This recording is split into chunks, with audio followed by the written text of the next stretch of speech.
बिहार का ये हमारा पहला दौरा है हमारे मंत्री जी के आदेश अनुसार। और बिहार में पार्टी कैसे मजबूत हो, जिला स्तर तक अभी हमारी टारगेट है कि प्रदेश और जिला दोनों हम कंप्लीट करें। हमारे जो प्रदेश के महासचिव हैं आदिल असगर जी, उनकी नेतृत्व में पार्टी लंबे समय से काम कर रही है और अच्छी मजबूती से इन्होंने संगठन को खड़ा किया है अभी तक जितना किया है। अब हमारे आने से थोड़ी गति मिलेगी पूरे प्रदेश में। जहाँ तक काम नहीं हो पाया है हम लोग उसका काम करेंगे, एक एक कार्यकर्ता को संगठन से जोड़ने का काम करेंगे। और पिछला जो चुनाव हम लोगों ने लड़ा जितने सीटों पे, वो जो हमारे पार्टी से लड़े और अगर कहीं हैं तो क्या दिक्कत है, उनके साथ बैठ के मीटिंग करके पुनः उनको घर वापसी का काम करेगी संगठन। इसी की तैयारी के लिए मैं बिहार का दौरा पे हूँ अभी। क्या कुछ कमियां मानते हैं कि बिहार में आरपीआई ग्रो नहीं कर पाया? मतलब बहुत कम ही लोग उसको जानते भी हैं। पार्टी के राष्ट्रीय तो सभी जानते हैं, लेकिन आरपीआई को कहीं ना कहीं लोग कम जानते हैं। क्या कुछ कारण है? देखिए, दो तीन चीज़ ऐसी है हमारे संगठन में जिसके वजह से कुछ दिक्कतें आई है, क्योंकि हमारी संगठन बाबा साहब को मानने वाली है। तो आज का आप जानते हैं राजनीतिक जो परिवेश है वो पैसे की बदौलत चलती है। अगर हमें कार्यकर्ता भी बुलाने हैं तो पैसे चाहिए। हमारी संगठन बाबा जी के सिद्धांत पे है। बाबा जी कहते हैं हमारे कि भाई साहब, हम उस संगठन को खड़ा कर रहे हैं और उस समाज को खड़ा कर रहे हैं जो एक पैसा और एक बोतल में बिक जाता है।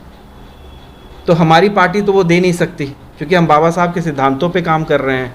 तो हमारा है कि भैया आप मुझे 1 रुपया भी दो और 1 वोट भी आपने देना है, तब हम आपकी किस्मत बदल सकते हैं।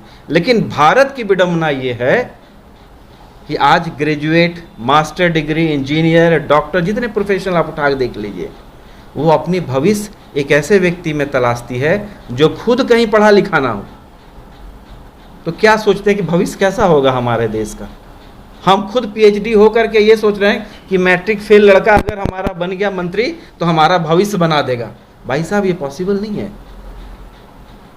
इस सोच को बदलना होगा हमारे युवाओं को भी। नहीं, एक पढ़ा लिखा ईमानदार अगर हमारे क्षेत्र में खड़ा हो रहा है तो हम उसे 1 रुपये से मदद भी करें और उसे बीजेपी भी बनाए, ताकि वो एक विजन दे पाएगा हमारे समाज को। लेकिन जो खुद ही पढ़ा लिखा नहीं, क्या दुर्भाग्य है हमारा। जो खुद पढ़ा लिखा नहीं हो वो डॉक्टर की डिग्री आपको दे रहा है। जो बंदा डॉक्टर की डिग्री लेता, पता नहीं उसे शर्म आती है कि नहीं आती, मुझे तो बहुत आती है। तो हमारी संगठन इसी पे काम करते, इसीलिए हमारे कार्यकर्ताओं ने मेहनत तो बहुत किया। हम लगे हुए लोगों को जोड़ने में, लेकिन कहानी वही फंसती है। 2 रुपया में फिर बिक जाते हैं। हम फिर मेहनत कर रहे हैं उनको वापस लाने के लिए, और मेहनत सफल होगी। अब युवा जाग रहा है, अब इस चीज़ को समझ रहा है। आप वाच भी कर रहे होंगे आज के डेट में, जितने चुनाव के नतीजे जिस हिसाब से आ रहे हैं, अब परिवर्तन लोग खोज रहा है।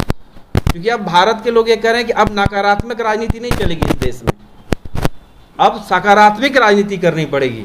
आप अगर अच्छा कर रहे हैं तो मैं बोलूँगा आपने अच्छा किया है, और आप जो बुरा करेंगे मैं ये भी बोलूँगा कि आपने ये काम बुरा किया है।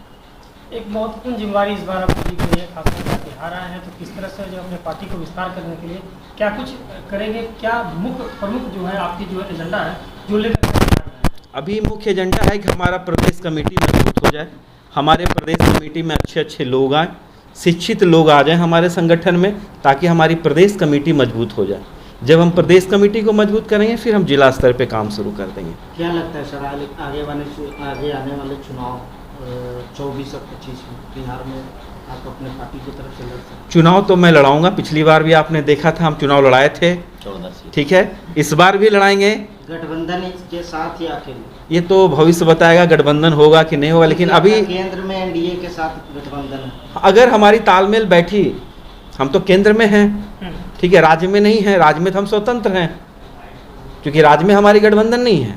अगर हमारी उनके साथ गठबंधन होती है तो हम उनसे मिलकर चुनाव लड़ेंगे, नहीं होती है तो हम अपनी बदौलत चुनाव लड़ेंगे। एजेंडा जो आज के डेट में है, जो मैंने आपको बोला कि सकारात्मक राजनीति को लेके लोजपा भी या काफ़ी आगे रहती है, तो क्या लोजपा के साथ जाएंगे? हमारा गठबंधन एनडीए में जो संगठन रहेंगी हम उनके साथ मिल के लड़ेंगे। अम्बेडकर अगर लोजपा आ जाती है, अभी उनमें भी 2 फाड़ हो रखे हैं, हाँ, उसमें जो हमारे संगठन में रहेगी हम उनके साथ मिल के सपोर्ट करेंगे। अम्बेडकर का नाम लेकर अम्बेडकर की विचारधारा पे चलते हैं। कल पटना के अहमदपुर में अम्बेडकर जी का प्रतिमा को तोड़ दिया गया, क्या कुछ कहेंगे? ये बहुत दुर्भाग्यपूर्ण है जो घटनाएं हो रही, क्योंकि आज बाबा साहब का ही देन है और हमारी पार्टी को बाबा साहब ने ही बनाया। यही दुर्भाग्य है। यही कांग्रेस थी जिसकी आपने अभी बात की, जो बाबा साहब को हटा भी दिया था। ये वही कांग्रेस है जिनकी आपने चर्चा की। तो हमारा कहना ये दुर्भाग्यपूर्ण घटना है कि इस तरह की घटनाएं लोग करते हैं। जिन्होंने आपको अधिकार दिया है, आप उनकी मूर्ति तोड़ते हैं, क्यों? कोई फ़ायदा तो है नहीं तोड़ने से, आप उनकी विचारधारा पे चले ना। और जिस तरह से कर्नाटक और इसका मैं बहुत ही खंडन करता हूँ कड़े शब्दों में। ऐसा नहीं होना चाहिए। किसी महापुरुष की प्रतिमा है, वो किसी धर्म का हो, किसी जात का हो, आप उसकी खंडन ये ना सबसे करें। बड़ी बात है कि नवतपुर में बागेश्वर धाम धीरेन्द्र शास्त्री की भी मौजूदगी है। उनकी मौजूदगी में ये सब कुछ होता है और कोई राजनीतिक नेता भी कोई कुछ नहीं बोलता, कोई दल नहीं बोलता है। क्या कहेंगे? नहीं, ये तो गलत बात है। मैंने कहा कि जो शब्द इस्तेमाल होने चाहिए बुरे के लिए वो करें। पूरा विपक्ष अभी इस बात पे लगा हुआ है कि बागेश्वर धाम बाबा का आरती उतारें या उनके खिलाफ जो बोलेगा उनको हम लोग रगड़ेंगे, लेकिन प्रतिमा में कोई कुछ नहीं बोल रहा है। नहीं, तो अभी तो सरकार ही चल रही है अधनगरी गलगल में, तो क्या करेंगे आप? पहले सरकार लोग बचा लें अपना, आपस में वही खींचतान चल रहा है। आप चूंकि पटना से हैं और अम्बेडकर के वो मानते हैं, अगर पटना के नवतपुर में अम्बेडकर जी की प्रतिमा को तोड़ दिया गया, क्या कहेंगे? ये बहुत दुर्भाग्यपूर्ण बात है। जो बाबा साहब ने भारत को संविधान दिया, भारत को आज़ादी दिलाई, छुआछूत से आज़ादी दिलाई, ऐसे महापुरुष की प्रतिमा को तोड़ देना बहुत ही दुर्भाग्यपूर्ण बात है। मैं इसकी कड़ी शब्दों में निंदा करता हूँ और सरकार से मांग करता हूँ कि इस जो प्रतिमा को तोड़ा गया है वहाँ पर एक नया बाबा साहब का प्रतिमा लगाया जाए और तोड़ने वाले को जांच करके गिरफ्तार किया जाए। अब तक आपकी पार्टी भी मौन धारण कर रखी थी। नहीं, मेरी पार्टी मौन धारण नहीं कर रखी थी। मैंने आज हम खुद देखे हैं न्यूज़ पर, तो इस तरह का घटना बहुत ही दुर्भाग्यपूर्ण है। क्या लगता है कि अगर आप लोग इस पर चढ़ बढ़ के आगे बढ़ते हैं तो पार्टी विस्तार में भी फायदा मिलता? लगता है ऐसा है, मगर बाबा साहब की प्रतिमा तोड़ना बहुत ही निंदनीय है।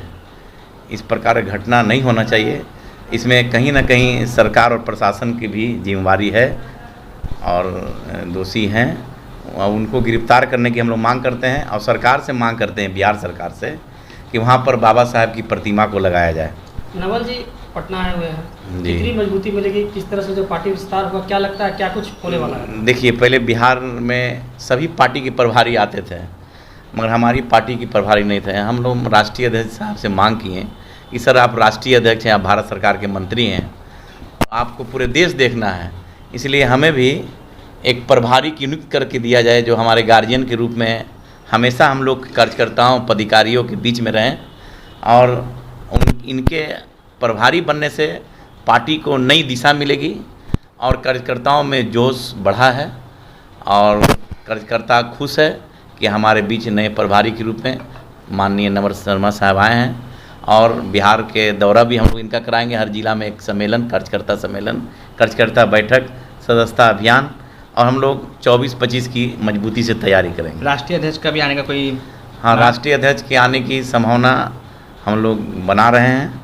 पूरे बिहार का दौरा करके पटना के एक बहुत बड़े सभागार में कार्यक्रम होगा और हमारे प्रभारी जी का आशीर्वाद, प्यार और पार्टी के हित में इनका जो साथ है, इसको हम लोग इनके बताए रास्ते पे चल के बाबा साहब के विचार को घर घर पहुंचाएंगे।